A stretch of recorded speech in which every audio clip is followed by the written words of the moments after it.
స్టాక్స్గా పెడుతున్నారు. దీనివల్ల వారి కోరుకున్న కోరికలు నిజమవుతాయని వాళ్ళు ఆశిస్తున్నారనమాట. దీన్ని మీకు ఇంకా క్లియర్గా చూపిస్తాను. మీకు చూడండి ఏవైతే రాళ్ళు ఉన్నాయి.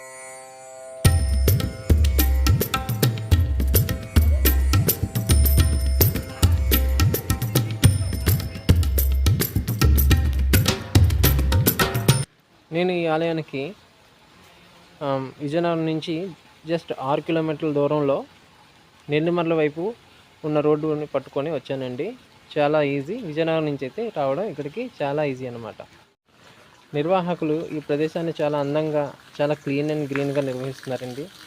మీరు చూస్తున్నట్టు ఇక్కడ పూల మొక్కలు, పూల సాగు, దేవునికి ఆరాధించడానికి వీలయ్యే పూలన్నీ ఇక్కడ పెంచుతున్నారు.